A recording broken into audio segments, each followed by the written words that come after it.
Do dia 7 de novembro. Do dia 7. Independentemente se a pessoa parou de pagar. Independentemente se ela parou de pagar. Vale aquela lista do cara que estava apto. É uma eleição anulada. Se é uma eleição anulada, aquelas pessoas todas estavam aptas. Compreende? A lista do dia 7 não pode ser mexida para uma eleição anulada. É a lista do dia 7. Se a lista no dia 7 tinha 9 mil e tantos associados, são aqueles 9 mil e tantos associados que têm direito ao voto. Não, a questão é a seguinte, a lei do Profut fala nisso, gestão temerária. Como o Vasco faz parte do Profut, você poderia fazer uma ligação, mas na verdade, se for para o Poder Judiciário, é altamente interpretativo e subjetivo. O estatuto que nós votamos em 2020 tinha isso, mas um elemento do Grupo Roxo resolveu que não deveria ter, enfim, que não deveria ter votação, que não deveria ser lembrado para a Assembleia Geral. O Conselho Deliberativo aprovou com medidas que davam a responsabilização, baseada inclusive na própria lei do Profut. Claro que isso é negligência, é gestão temerária, é claro que isso é tudo isso. Você é sabedor do que você pode fazer, do que você não pode fazer. Quando você faz, você corre um risco, né, de você ter uma interpretação dessa. Agora, o problema maior dessa história toda é o seguinte: o Vasco não pagava salários em dia desde outubro de 2018. O mundo inteiro sabia disso, que mexe com futebol. O Vasco tinha problema com recolhimento de fundo de garantia. O Campelo demitiu entre 2018 e 2019 300 funcionários. Chegou a ir ao Conselho Deliberativo uma possibilidade de comissão de sindicância contra ele em função dos prejuízos causados ao Vasco pelos não pagamentos nem das verbas rescisórias, nem dos acordos posteriores que levaram os funcionários que tinham seus direitos trabalhistas a executar o Vasco em valores que variavam entre 50%, 60% e 100%. Como é que o Jorge Salgado entra no Vasco e com um mês demite 186 funcionários? Isso foi uma completa irresponsabilidade baseado num princípio de que nada vai acontecer. Baseado simplesmente nada vai acontecer. Por quê? Você pode, Jefferson, eventualmente atrasar um mês de salário, atrasar 2, buscar, correr atrás. Isso pode vir a acontecer. Agora você fica 2018, outubro até abril, nós estamos falando de 30 meses com salários atrasados, sequenciais. No meio dos 30 meses, você demite 300 funcionários e não paga os direitos. Aí você demite mais 186 e não paga os direitos. Você está brincando com fogo. Então, o que aconteceu ali, em relação a esse período, foi um absurdo completo em termos até de bom senso. Eu me lembro perfeitamente do João Marcos Amorim falando na gestão do Eurico que ele ficava sempre muito preocupado se o Vasco atrasaria o Profut, que o Profut era fundamental e que ele soube que teve um mês que o Profut não foi pago ou que podia ter e o que vai acontecer. Aí eles estão dentro da gestão em 2019 e o Vasco fica 10 meses sem pagar o Profut seguidos. O Adriano Mendes sai da gestão do Campelo e diz que não sabia, sendo ele o vice-presidente de controladoria do clube. O que esses caras fazem é brincar. É brincar com o Vasco.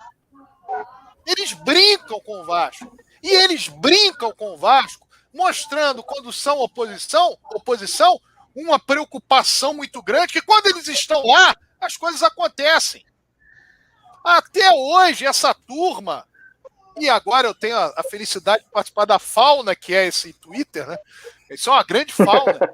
Essa turma até hoje fala do Eurico, porque 20 anos, porque não sei o quê, o contrato do fulano de pau...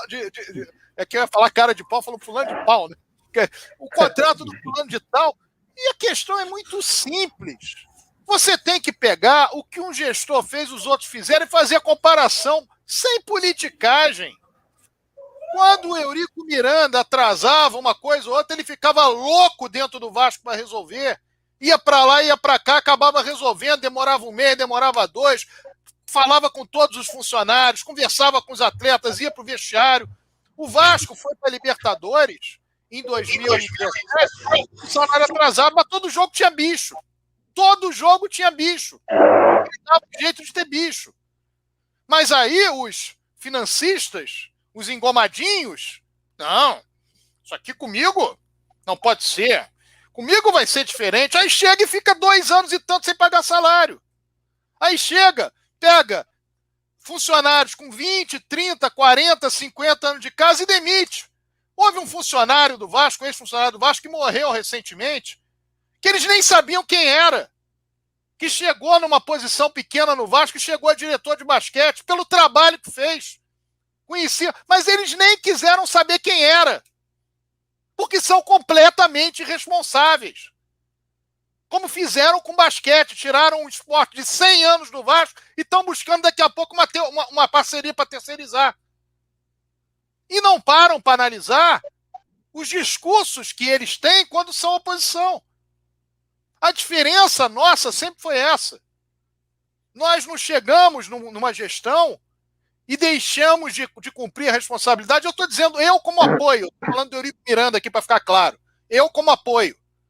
Você tem que chegar no clube e arcar com os problemas. Você não pode chegar no clube e dizer assim, eu não vou cumprir o princípio da continuidade administrativa, eu não vou pagar o que está para trás, porque não é problema meu. Como se o clube fosse quando você chega nele. E nós temos 10 anos de move nisso. Só não houve isso na gestão do Jorge Salgado, porque ele é continuação da do Campelo. Porque se não havia, se tivesse entrado o Júlio Branco, provavelmente havia. Vamos fazer aqui uma auditoria, vamos ver o que vai acontecer. Então, o grande problema que acontece no Vasco, aliás, eu não vou ser injusto que dizer que provavelmente havia. Espero eu que na cabeça deles não passasse pela cabeça deles que houvesse. Agora, a grande questão é a seguinte, nós temos um problema muito sério institucional no Vasco, porque há no Vasco, infelizmente, por parte dessas pessoas, um projeto de poder. Não é um projeto de Vasco, é um projeto de poder. Como é que eu vou para uma reunião de conselho deliberativo que fui há 1 mês e pouco e aparece um dizer numa planilha que o Vasco pretende ter de receita em 2031 ou 2032 um valor que é 2/3 do que o Flamengo recebe hoje? Como é que o sujeito pode colocar isso numa planilha e entender que está certo? Entender que é o caminho? E aí vem a pergunta do Luiz.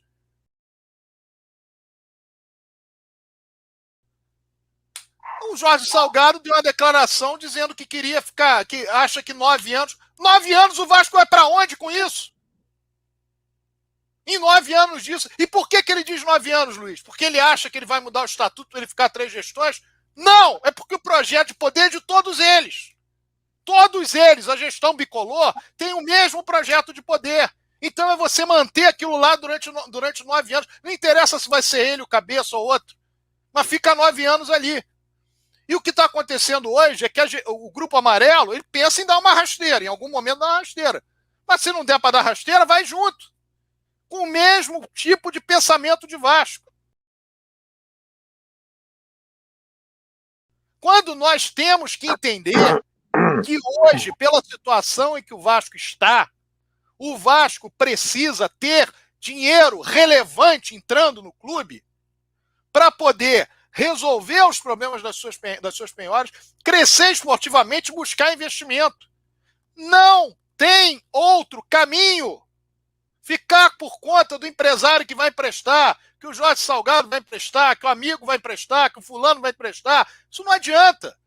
Não é discutir se o Jorge Salgado está emprestando, porque não, estou emprestando porque eu acho que é o caminho, não adianta, não resolve o problema. Nós precisamos ter uma verba relevante que entre no clube para podermos mudar de patamar, porque senão nós vamos ficar enxugando gelo, discutindo se o Salgado diminuiu a dívida do Vasco de 832 para 814, para 790, se cresceu por causa dos juros 821, puxa vida, não vendi o jogador tal, ela passou para 834, puxa, vendi, olha como é que eu sou bom, passou para 800, isso não resolve nada, isso não resolve absolutamente nada, nós estamos enxugando gelo, e o que não pode acontecer é isso não ser dito pelos youtubers, pelas pessoas que militam em mídias sociais, porque, na verdade, eu cheguei a ver numa live hoje alguém dizendo assim, um dos internautas, Ah, mas nós só temos 7 meses de gestão. Sim, nós temos 7 meses de gestão e o Vasco caiu para a segunda divisão. O Vasco foi 5º lugar no Campeonato Carioca, está em 9º lugar na Série B.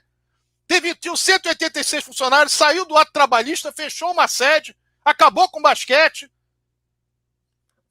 E são só 7 meses. Então é isso que tem que ser pensado.